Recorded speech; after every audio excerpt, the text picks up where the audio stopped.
ಪ್ರೀತಿಯ ವಿದ್ಯಾರ್ಥಿಗಳೇ, ಎಲ್ರಿಗೂ ಜ್ಞಾನ ಬೆಳಗು ಯೂಟ್ಯೂಬ್ ತರಗತಿಗೆ ಸ್ವಾಗತ. ಈಗಾಗಲೇ ನೀವು ಲಾಸ್ಟ್ ಕ್ಲಾಸಲ್ಲಿ ಪಾಠ 7 ಒಂದು ಮರದ ಬೆಲೆ ಇದನ್ನು ಅಭ್ಯಾಸ ಮಾಡಿದ್ದೀವಿ, ತಿಳ್ಕೊಂಡಿದ್ದೀರಾ. ಚೆನ್ನಾಗಿ ಅರ್ಥ ಆಗಿದೆ ಅಂದ್ಕೊಂಡಿದ್ದೀನಿ. ಅರ್ಥ ಆಗದೇ ಇರೋರು ಇನ್ನೊಂದು ಸಾರಿ ವಿಡಿಯೋ ನೋಡಿ. ಇವತ್ತಿನ ಕ್ಲಾಸಲ್ಲಿ ಇದರ ಪ್ರಶ್ನೋತ್ತರಗಳನ್ನು ಅಭ್ಯಾಸ ಮಾಡೋಣ. ಟೆಕ್ಸ್ಟ್ ಬುಕ್ಕನ್ನು ಓಪನ್ ಮಾಡಿ ಇಟ್ಕೊಂಡಿರಿ. ಪ್ರಶ್ನೋತ್ತರಗಳು. ಕೆಳಗಿನ ಪ್ರಶ್ನೆಗಳಿಗೆ ಒಂದು ವಾಕ್ಯದಲ್ಲಿ ಉತ್ತರಿಸಿ. ಪ್ರಶ್ನೆ 1, ಪಾಲ್ ಕೆಲನ್ ಮಾಡಿದ ಅಪರಾಧವೇನು? ಪಾಲ್ ಕೆಲನ್ ಮಾಡಿದ ಅಪರಾಧ ಫಸ್ಟ್ ಲೈನಲ್ಲಿದೆ ನೋಡಿ. 500 ವರ್ಷ ಹಳೆಯದಾದ ಮರವೊಂದನ್ನು ಸಸ್ಯನಾಶಕ ಬಳಸಿ ಕೊಂದದ್ದು. Okay, yes. Second one, textbook open ಮಾಡ್ಕೊಂಡು ಇಟ್ಕೊಂಡಿರಿ. ಸೆಕೆಂಡ್ ಕ್ವಶನ್, ಪಾಲ್ ಕೆಲನ್ಗೆ ಅಮೇರಿಕೆಯ ನ್ಯಾಯಾಲಯ ಯಾವ ಶಿಕ್ಷೆ ನೀಡಿತು? ಅಲ್ಲಿ ಉತ್ತರ ಯಾವ ಅಂತಿದೆಯಲ್ಲ, ಅಲ್ಲಿ ಅಷ್ಟೇ ಉತ್ತರ ಬರಬೇಕು. ಪಾಲ್ ಕೆಲನ್ಗೆ ಅಮೇರಿಕೆಯ ನ್ಯಾಯಾಲಯ 9 ವರ್ಷ ಸಜೆ ಹಾಗೂ $1,000 ದಂಡ ವಿಧಿಸಿತು. ಎಸ್. ನೆಕ್ಸ್ಟ್ ಒನ್, ಮರವನ್ನು ಉಳಿಸಲು ಹೌಸ್ಟನ್ ನಗರ ಪಾಲಿಕೆಗೆ ಎಷ್ಟು ದೇಣಿಗೆ ಬಂತು? ಉತ್ತರ, ಮರವನ್ನು ಉಳಿಸಲು ಹೌಸ್ಟನ್ ನಗರ ಪಾಲಿಕೆಗೆ $1,00,000ಕ್ಕೂ ಹೆಚ್ಚು ಡಾಲರ್ಗಳ ದೇಣಿಗೆ ಬಂತು. ಎಷ್ಟು ಅಂದಲ್ಲಿ ಮಾತ್ರ ಉತ್ತರ ಬರುತ್ತೆ. Okay, yes. Next fourth question, Bharat ಹಾಗೂ ಅಮೇರಿಕದ ಸಂಸ್ಕೃತಿಗಳಿಗೆ ಎಷ್ಟು ವರ್ಷಗಳ ಇತಿಹಾಸವಿದೆ? ಉತ್ತರ, ಫಸ್ಟ್ ಪ್ಯಾರಾಗ್ರಾಫಲ್ಲಿ ಭಾರತದ ಸಂಸ್ಕೃತಿಗೆ 2000ಕ್ಕೂ ಹೆಚ್ಚು ವರ್ಷಗಳ ಇತಿಹಾಸವಿದೆ. ಅಮೇರಿಕದ ಸಂಸ್ಕೃತಿಗೆ 200 ವರ್ಷಗಳ ಇತಿಹಾಸವಿದೆ. ನೆಕ್ಸ್ಟ್ ಒನ್, ಅಮೇರಿಕದ ಜನ ಮರಗಳನ್ನು ಉಳಿಸಲು ಏಕೆ ಮುಂದಾಗುತ್ತಾರೆ? ಉತ್ತರ, ಅಮೇರಿಕೆಯ ಜನರಲ್ಲಿ ತಮ್ಮ ಭವಿಷ್ಯದಲ್ಲಿ ಆಸಕ್ತಿ ಇದೆ. ಆದ್ದರಿಂದ ಅಮೇರಿಕೆಯ ಜನ ಮರಗಳನ್ನು ಉಳಿಸಲು ಮುಂದಾಗುತ್ತಾರೆ. ನೆಕ್ಸ್ಟ್ ಲಾಸ್ಟ್ ಕ್ವಶನ್, ಹಾಮಾನಾಯಕರು ಹೇಳುವಂತೆ ಎಲ್ಲವನ್ನೂ ಮೀರಿದ ಬೆಲೆ ಯಾವುದು? Last paragraph. ಹಾಮಾನಾಯಕರು ಹೇಳುವಂತೆ ಮನುಕುಲವನ್ನು ಕಾಪಾಡಲು ಮರಗಳಿಲ್ಲದೆ ಸಾಧ್ಯವಿಲ್ಲ ಎಂಬ ಸತ್ಯವೇ ಆ ಬೆಲೆ. ಕೆಳಗಿನ ಪ್ರಶ್ನೆಗಳಿಗೆ 3-4 ವಾಕ್ಯಗಳಲ್ಲಿ ಉತ್ತರಿಸಿ. ಫಸ್ಟ್ ಒನ್, ಮರವನ್ನು ಉಳಿಸಲು ಅಮೆರಿಕದ ವೃಕ್ಷ ಪ್ರೇಮಿಗಳು ಯಾವ ರೀತಿ ಸ್ಪಂದಿಸಿದರು? ಉತ್ತರ first ಪೇಜಲ್ಲಿ.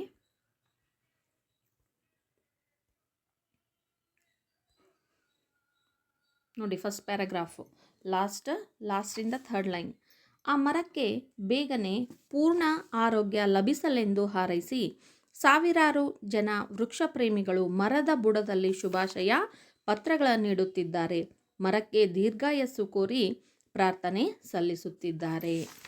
Okay, yes. Next second one, ಬೆಂಗಳೂರಿನಲ್ಲಿ ಗಣ್ಯ ವ್ಯಕ್ತಿಯೊಬ್ಬರು ತಮ್ಮ ಮನೆಯ ಬಳಿಯಲ್ಲಿನ ಮರ ತೆಗೆಸಲು ಹೇಗೆ ಪ್ರಯತ್ನಿಸಿದರು? ಉತ್ತರ, ಲಾಸ್ಟ್ ಪ್ಯಾರಾ. ಬೆಂಗಳೂರು ಮಹಾನಗರದಲ್ಲಿ ಒಂದು ಹಳೆಯ ಆಲದ ಮರ, ಅದರ ಪಕ್ಕದಲ್ಲಿಯೇ ಗಣ್ಯ ವ್ಯಕ್ತಿಯೊಬ್ಬರ ಮನೆ. ಆ ಮರದಿಂದ ತಮಗೆ ತೊಂದರೆಯಾಗುತ್ತಿದೆ ಎಂದು ಆ ಪ್ರಭಾವಿ ಗಣ್ಯರ ದೂರು. ಸಂಬಂಧಪಟ್ಟ ಆಡಳಿತ ವರ್ಗದವರು ಈಗ ಆ ಮರವನ್ನು ಕಡಿದು ಹಾಕಲು ಯೋಚಿಸುತ್ತಿದ್ದಾರೆ. ಇಷ್ಟರಲ್ಲಿಯೇ ಆ ಮರವನ್ನು ಕಡಿದು ಉರುಳಿಸಿದ್ದರೆ ಆಶ್ಚರ್ಯವೇನೂ ಇಲ್ಲ. ಎಸ್. ನೆಕ್ಸ್ಟ್ ಥರ್ಡ್ ಕ್ವಶನ್, ಭಾರತದಲ್ಲಿ ಮರಗಳ ನಾಶ ಹೇಗೆ ನಿರಾತಂಕವಾಗಿ ನಡೆಯುತ್ತಿದೆ?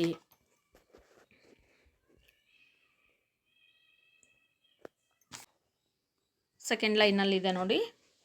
ನಮ್ಮಲ್ಲಿ ಅಂದರೆ ಭಾರತದಲ್ಲಿ ಮರ ಕತ್ತರಿಸುವುದು ತೀರಾ ಸಾಮಾನ್ಯವಾದ ವಿಚಾರ. ಕಾನೂನಿಗೆ ವಿರುದ್ಧವಾಗಿದ್ದರೂ ಮರ ಕತ್ತರಿಸಲು ನಮ್ಮ ಜನ ಮುಂದಾಗುತ್ತಾರೆ. ರಾಷ್ಟ್ರದ ಹೆದ್ದಾರಿಗಳಲ್ಲಿಯೇ ಹಾಡು ಹಗಲಿನಲ್ಲಿ ಈ ಕೊಲೆಗಳು ನಡೆಯುವುದನ್ನು ನಾವೆಲ್ಲರೂ ನಿತ್ಯ ನೋಡುತ್ತಿದ್ದೇವೆ. ಕೆಲವು ಕೊಲೆಗಳು ನೇರವಾಗಿಯೇ ಬಹಿರಂಗವಾಗಿಯೇ ನಡೆಯುತ್ತವೆ ಮತ್ತು ಕೆಲವು ಕೊಲೆಗಳು ಮೋಸದಿಂದ ಉಪಾಯದಿಂದ ನಡೆಯುತ್ತವೆ. ಕೆಳಗಿನ ಪ್ರಶ್ನೆಗಳಿಗೆ 8-10 ವಾಕ್ಯಗಳಲ್ಲಿ ಉತ್ತರಿಸಿ. ಫಸ್ಟ್ ಒನ್, ಆರೋಗ್ಯವಂತ ಮರವೊಂದರ ಬೆಲೆ ಏನೆಂಬುದನ್ನು ವಿಜ್ಞಾನಿಯೊಬ್ಬರು ಹೇಗೆ ಲೆಕ್ಕ ಹಾಕಿದ್ದಾರೆ? ಉತ್ತರ, 50 ವರ್ಷ ತುಂಬಿದ ಆರೋಗ್ಯವಂತ ಮರವೊಂದರ ಬೆಲೆ ಏನು ಎಂಬುದನ್ನು ವಿಜ್ಞಾನಿಯೊಬ್ಬರು ಲೆಕ್ಕ ಹಾಕಿ ಹೇಳಿದ್ದಾರೆ. ಅವರ ಪ್ರಕಾರ ಅಂಥ ಮರವೊಂದರ ಬೆಲೆ 16 ಲಕ್ಷ ರೂಪಾಯಿಗಳಿಗಿಂತ ಹೆಚ್ಚು. ಒಂದು ಮರ ಉತ್ಪಾದಿಸುವ ಆಮ್ಲಜನಕದ ಬೆಲೆ 2.5 ಲಕ್ಷ. ಅದು ಹೀರಿಕೊಳ್ಳುವ ಇಂಗಾಲದ ಜನಕದ ಬೆಲೆ 5 ಲಕ್ಷ. ಮಣ್ಣಿನ ಸವೆತ ತಡೆಯುವುದರ ಬೆಲೆ 2.5 ಲಕ್ಷ. ನೀರು ಭೂಮಿಯಲ್ಲಿ ಇಂಗಿ ಅಂತರ್ಜಲ ಹೆಚ್ಚಿ ಪ್ರವಾಹವನ್ನು ತಡೆಗಟ್ಟುವುದರ ಬೆಲೆ 3 ಲಕ್ಷ. ಆಹಾರ ಹಾಗೂ ಗೊಬ್ಬರದ ಬೆಲೆ 1/2 ಲಕ್ಷ. ಪಶುಪಕ್ಷಿಗಳಿಗೆ ಕ್ರಿಮಿಕೀಟಗಳಿಗೆ ಆಶ್ರಯ ಹಾಗೂ ರಕ್ಷಣೆ ನೀಡುವುದರ ಬೆಲೆ 2.5 ಲಕ್ಷ. ಇದರ ಮೇಲೆ ಬೇಕಾದರೆ ದಿಮ್ಮೆಗಳ ಬೆಲೆ ಏನಾಗುತ್ತದೆ ಎಂಬುದನ್ನು ಲೆಕ್ಕ ಹಾಕಿಕೊಳ್ಳಬಹುದು. ನೆಕ್ಸ್ಟ್ ಕ್ವಶನ್, 8-10 ವಾಕ್ಯಗಳಲ್ಲಿ ಉತ್ತರಿಸಿ. ಸೆಕೆಂಡ್ ಒನ್, ಮರಗಳ ಸಂರಕ್ಷಣೆಯಲ್ಲಿ ಭಾರತ ಹಾಗೂ ಅಮೆರಿಕದ ಜನರ ನಡುವೆ ಇರುವ ವ್ಯತ್ಯಾಸಗಳಾವುವು?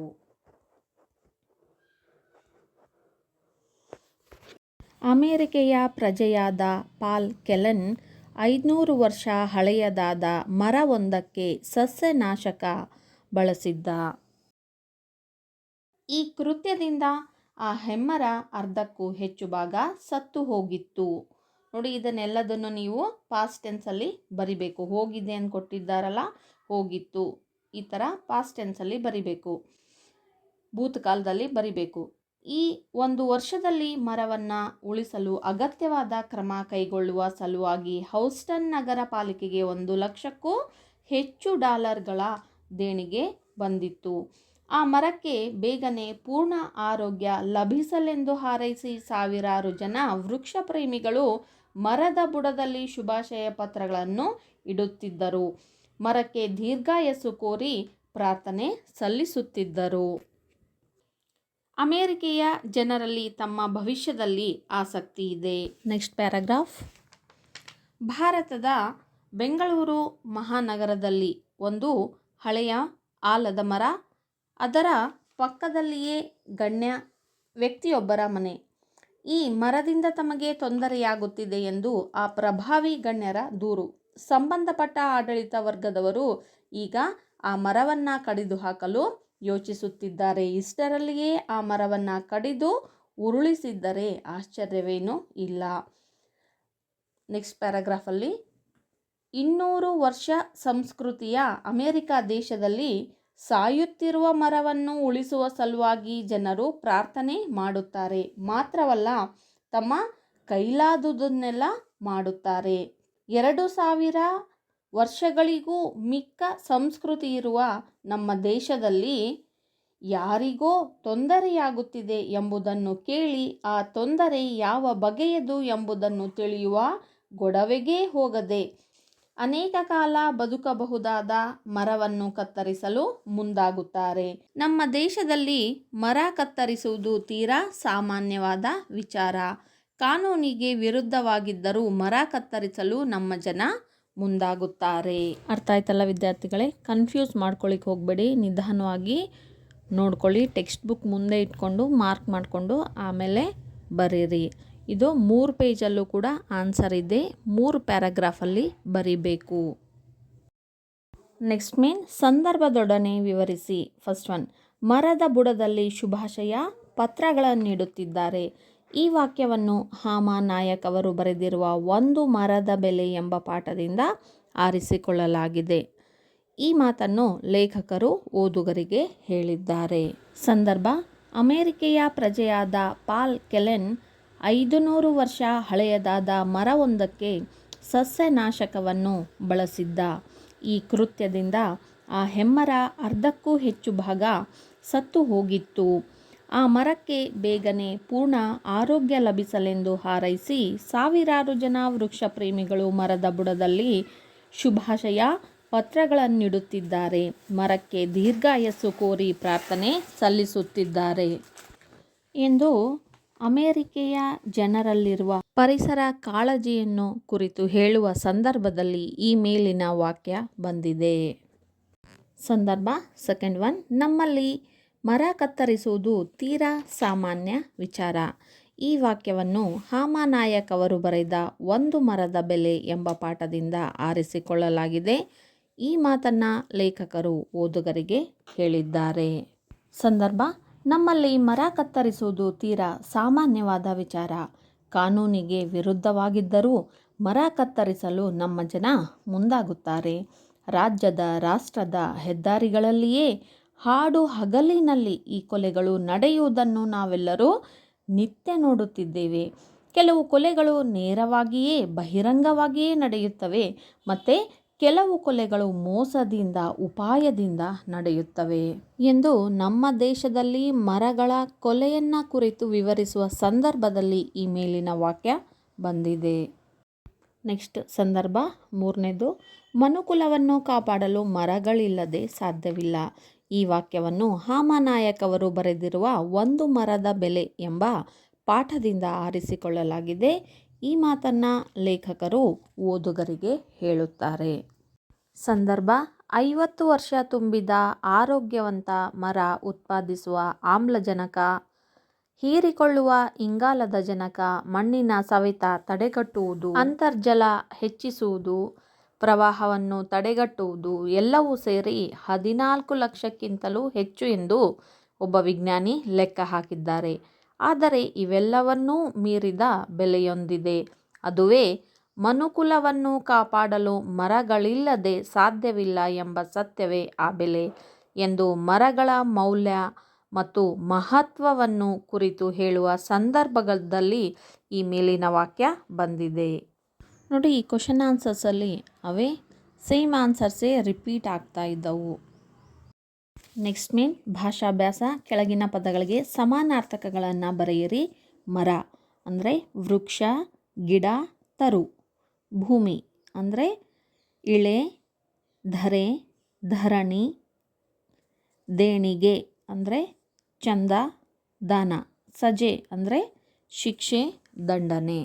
ನೆಕ್ಸ್ಟ್ ಕ್ವಶನ್, ತತ್ಸಮ ತದ್ಭವ ರೂಪ ಬರೆಯಿರಿ. ವರ್ಷ, ವರುಷ, ದೃಷ್ಟಿ, ದಿಟ್ಟಿ, ಆಶ್ಚರ್ಯ, ಅಚ್ಚರಿ. ನೆಕ್ಸ್ಟ್ ಮೇನ್ ಸ್ವಂತ ವಾಕ್ಯದಲ್ಲಿ ಬರೆಯಿರಿ. ದೃಷ್ಟಿಕೋನ. ದೃಷ್ಟಿಯಂತೆ ಸೃಷ್ಟಿ ಎನ್ನುವಂತೆ ನಮ್ಮ ದೃಷ್ಟಿಕೋನ ಸರಿಯಾಗಿರಬೇಕು. ನೆಕ್ಸ್ಟ್ ಒನ್, ಸಂಸ್ಕೃತಿ. ಸಂಸ್ಕೃತಿ ಜೀವನದ ಬುನಾದಿ. ಪ್ರಾರ್ಥನೆ. ಒಳ್ಳೆಯ ಮನಸ್ಸಿನಿಂದ ಮಾಡಿದ ಪ್ರಾರ್ಥನೆ ಫಲಿಸುತ್ತದೆ. ದೇಣಿಗೆ. ದೇಣಿಗೆ ನೀಡುವುದು ಒಂದು ಪುಣ್ಯದ ಕೆಲಸ. ನೆಕ್ಸ್ಟ್ ಒನ್, ಸುದ್ದಿ. ಅನಾವಶ್ಯಕ ಸುದ್ದಿಗೆ ಕಿವಿ ಕೊಡಬಾರದು. ನೆಕ್ಸ್ಟ್ ಒನ್, ವಿರುದ್ಧಾರ್ಥಕ ಪದಗಳನ್ನು ಬರೆಯಿರಿ. ಬಹಿರಂಗ, ಅಂತರಂಗ. ನಿಧಾನ, ವೇಗ. ಆರೋಗ್ಯ, ಅನಾರೋಗ್ಯ. ಉಳಿಸು, ಅಳಿಸು. ಆಸಕ್ತಿ, ನಿರಾಸಕ್ತಿ. ನೆಕ್ಸ್ಟ್ ಕ್ವಶನ್, ಮಾದರಿಯಂತೆ ಬಿಡಿಸಿ ಬರೆಯಿರಿ.